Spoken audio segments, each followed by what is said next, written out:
I've been spending a lot of time writing again, and I've been trying to get myself back in the mode of, waking up when I wake up and opening my journal and just writing down a few sentences to start my day.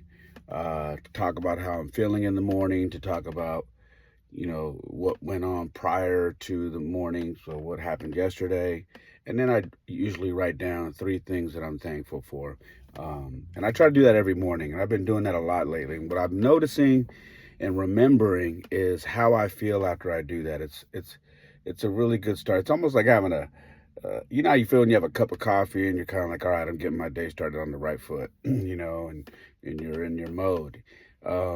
That's how I feel. So when I wake up, I've been writing and I've been pretty consistent with it. I've missed a day or two here and there, but I usually catch up and I'll recap the day prior and whatnot.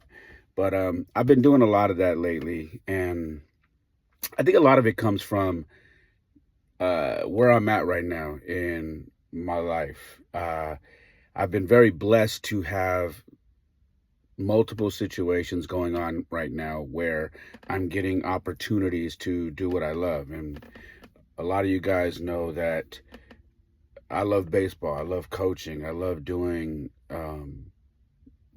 what I do. I enjoy travel baseball. I enjoy high school baseball. I just enjoy the sport. Um, and recently I have taken on a bigger role with the travel ball teams that I coach, and as you know, I've taken on a new high school coaching job, and a lot of great things are coming out of that. And I've been very open with you guys and telling you thank you for your prayers and for your compliments and the things that you say on my social media responses I get from the podcast about me chasing my dreams, me continuously moving forward and trying to not only better things for myself but better things for my kids and for anybody that I coach.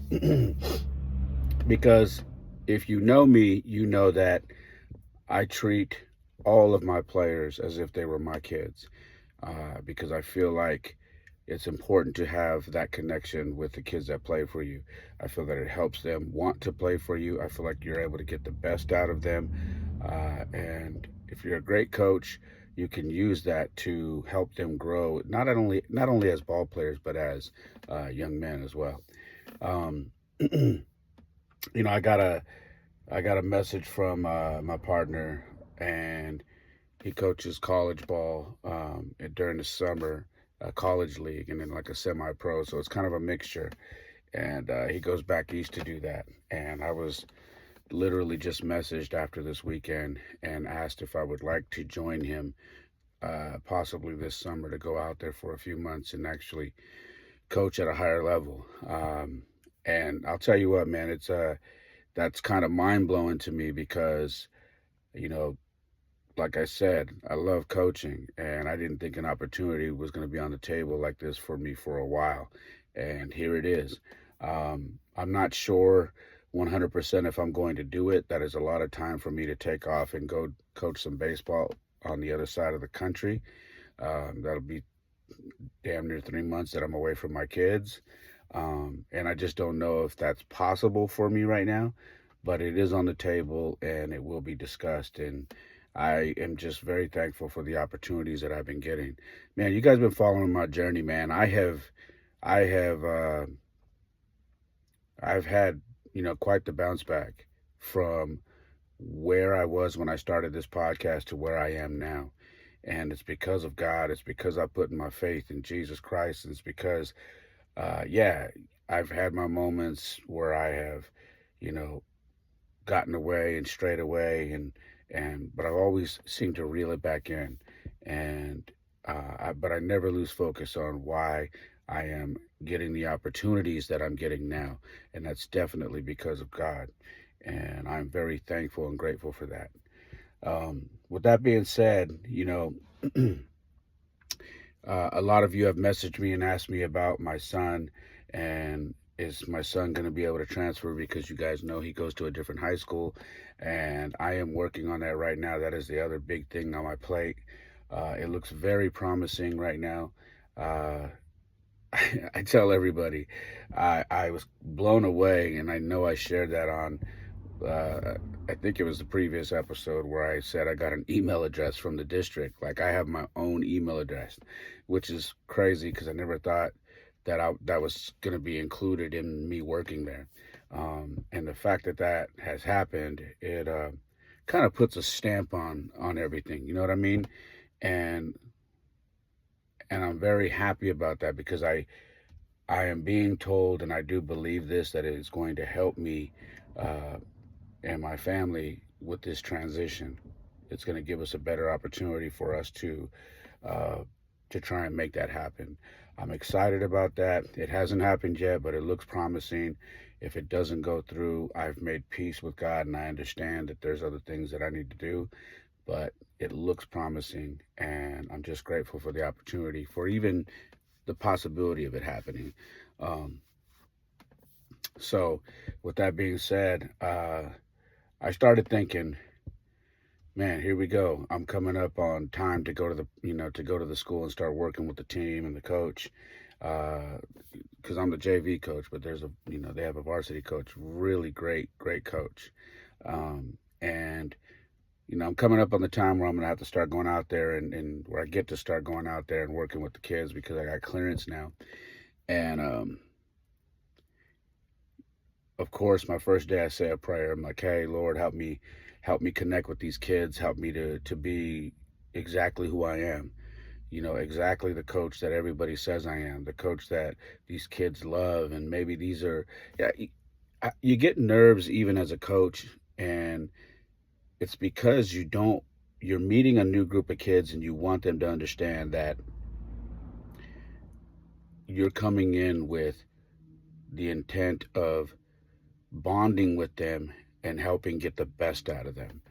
Uh, and you want to make sure that they understand, like, hey, I'm not just some guy who is going to come and flip your program upside down. In fact, I'm going to embrace the values that you have here, and we're going to grow together, and I'm going to learn what it takes to be a coach of this type of school, and you're going to learn what it takes to play for a coach like me, and we're going to somehow meet in the middle and make this thing work.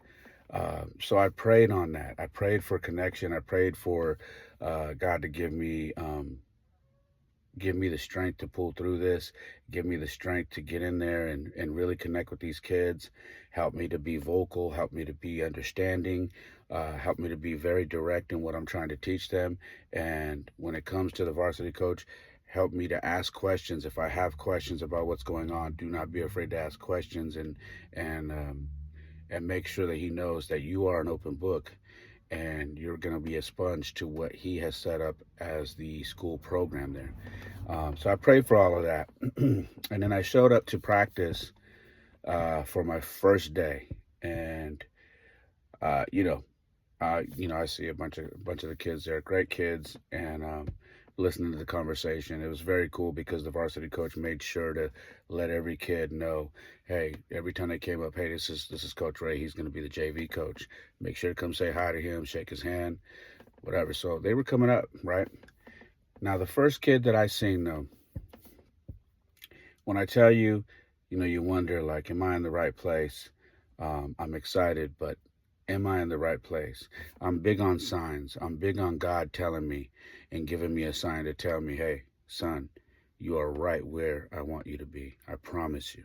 I wouldn't have put you there. And I got that sign. I'm talking to the coach, the varsity coach, and I'm kind of just watching the kids set up the outdoor workout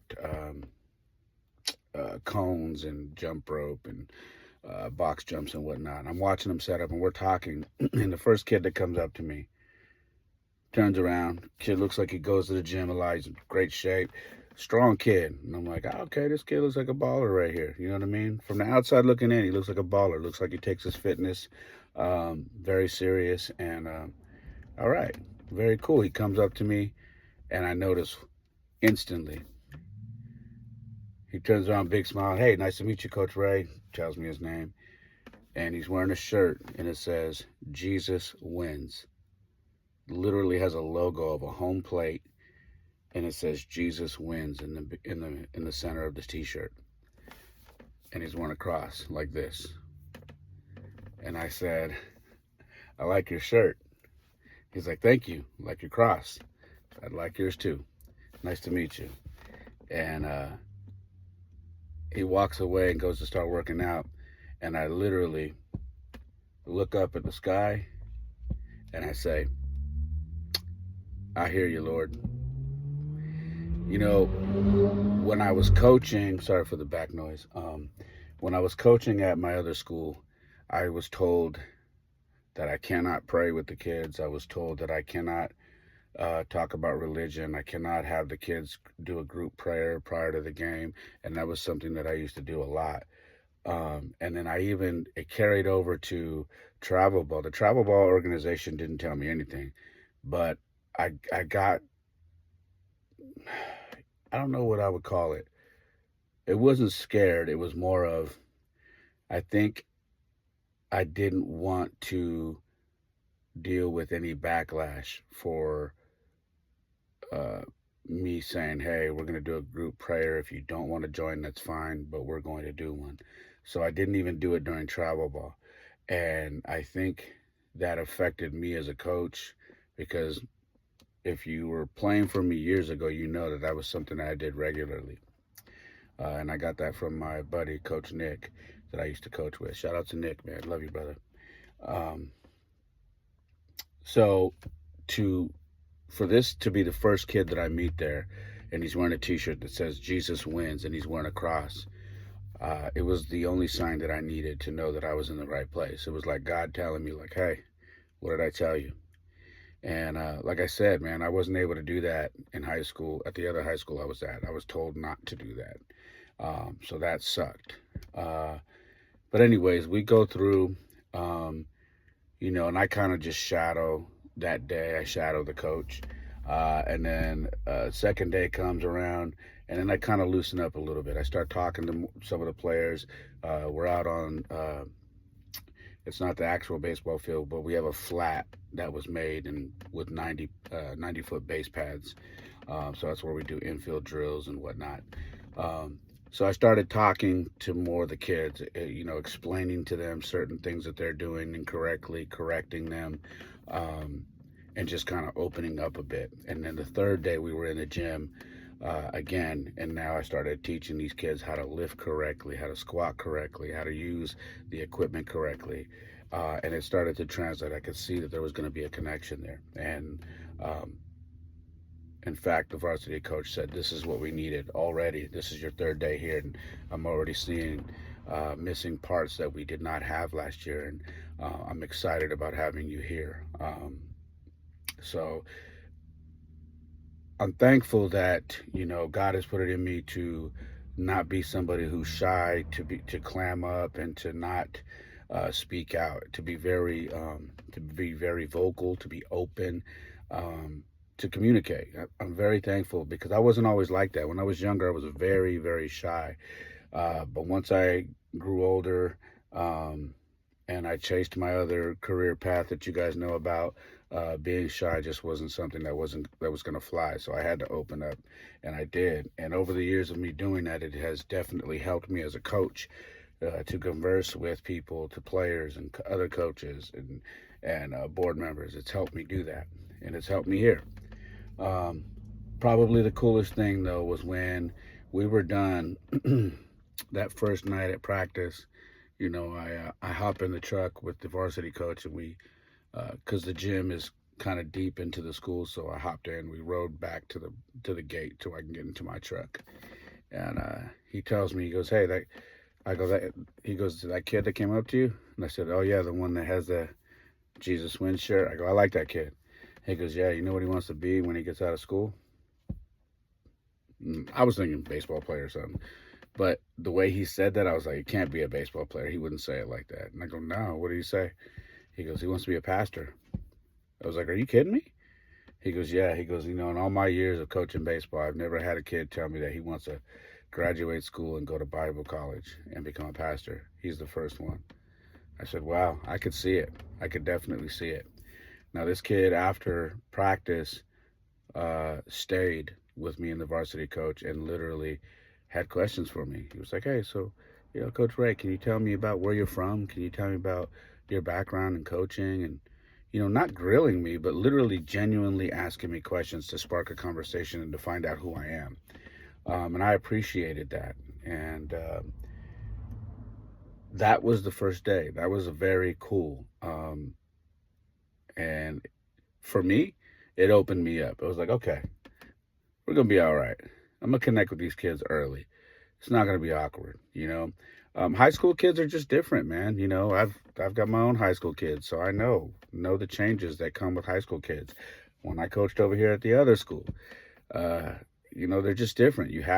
Each one of them is different. You have to coach them all different ways, And the same thing when I'm coaching travel ball. I've got the 16-year-old group. It's just different. Some of these players make you win them over. They're not just going to jump in and believe everything you say. You have to win them over. And a lot of coaches don't want to do that. They jump into a program and they start pushing their weight around with the attitude, I'm the coach and you're going to do what I tell you to do. And that's not what I want. I want to connect on a deeper level than that with the kids that play for me. Yes, I'm the coach, and ultimately we are going to stick to my game plan. But also, if you've got some input, I want to hear it. I want to hear it because those that have input are usually the leaders of that team, in my experience. So, yeah, that was that. And then,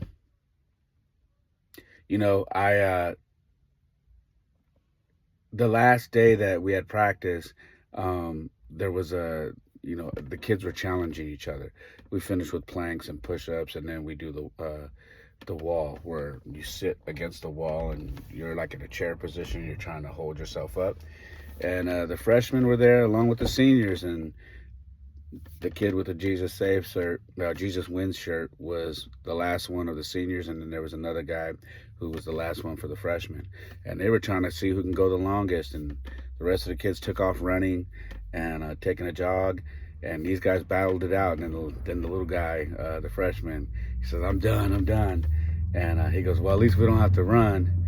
And I watched the senior pop up, and he goes, good job, man. And they shake hands. He goes, hey, let's go for a run anyway. And he's like, all right. So they took off running. And I looked at the varsity coach and I said, I like that. That is the sign of a leader. That is the sign of great teammates. Because, yeah, you challenged each other and you did get out of running. But the senior was like, let's run anyway. Because it's not for the coaches, it's for us. And if we want to be better ball players, let's do the work. And they ran together. And that was great to see. And so it's very promising this year because I've got a bunch of great kids out there.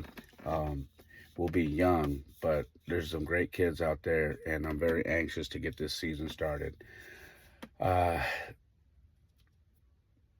This past weekend, we were in Sacramento, Mather, which is by Rancho Cordova.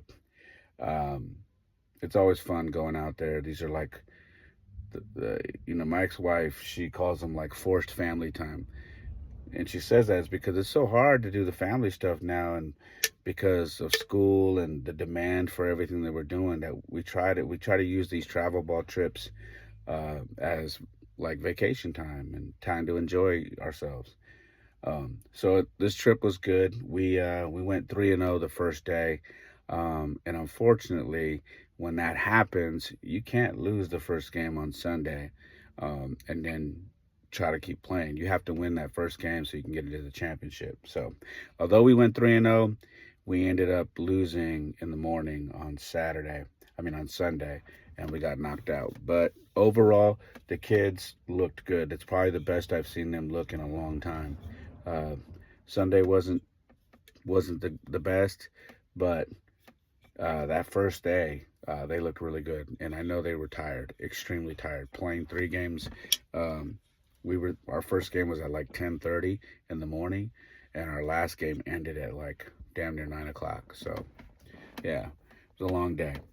Um, but it's just cool, man. I've been enjoying it, and I've been praying a lot more. Oh, Sunday, not this Sunday, but last Sunday, went back into home church, which is where my church buddies, uh, they open their home and we do church inside the house. And so I was able to take my kids with me, and we met up with all of our church brothers and sisters, and had some great food, got the word, and man, it was one of those things where you felt like I, I I didn't know I needed this, but I'm glad I came because I needed it. I feel it. And so it was good to connect with all them. And and everybody had questions about, man, this coaching job, man, I'm so excited for you. And I know how big it is for you as a coach, and, for your kids and for what you're trying to do with your career. And it was cool. It was very cool. And I told them the story about me being at the school, and that kid walking up with that Jesus wins shirt. And I told them all, I said, I was looking for a sign to tell me, am I in the right place? Did I make the right decision? Because I had two other options. I had two other high schools I could have went to. But this is the one that really jumped out at me because it felt like the right fit. Me and the varsity coach just hit it off. And it just felt like the right fit. I can't explain it, but it felt like the right fit. Um, so I told them, my friends at church, I said, for a minute I was wondering, did I make the right decision? Am I where I should be? You know what I mean? And I'm right where I need to be. And that's at this high school right now. Very, very thankful for that. Outside of that, man, the holidays are coming. Um, One thing I wrote in my journal this morning was I'm trying to make sure that I don't stress myself out about the holidays, trying to make sure that I stay within my means, don't go heavy into debt, and enjoy them, and not worry about, oh, I wasn't able to get this, I wasn't able to get that, I wasn't able to do this. Just enjoy them, okay? Because these things are all man-made. And if you're blessed enough to get your kid more than one gift, be thankful, because there are a lot of people that can't even do that. All right. So I'm going into the holidays, man, with a smile on my face, and with a feeling of being grateful, and I'm very excited for what the next year has to come. All right. That's really all I got, guys. It's not very long today. I hope you enjoyed it. I just wanted to catch you guys up on everything that I've been doing. And yeah, so I will keep you in tune with everything else that I got going. I'll let you know if I'm leaving during the summer to go coach this college and semi-pro league. And yeah, oh yeah, I got to see my buddy Trey the other day. Just popped up on me, said I'm coming into town, and I was like, damn it, we got to plan this. I don't have a whole lot of time. So I was able to meet with him for like an hour and 15 minutes, but it was great because I haven't seen him in so long. And he's got a daughter now, and he's a dad, and he's not only a dad, but he's a fireman.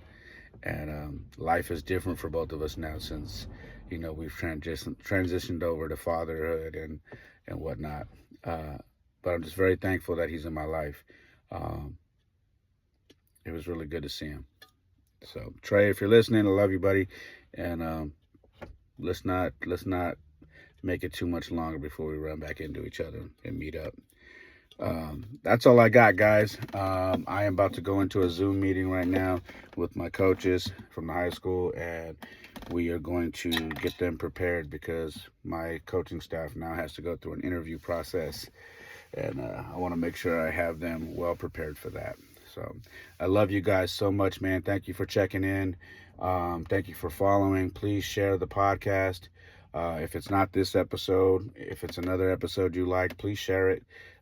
Let people know to subscribe, follow, comment. If you're on YouTube, hit the subscribe button. and make sure you tell people about it. If you're on Spotify, Apple, subscribe, review, follow, all of the good stuff. I'm on Instagram.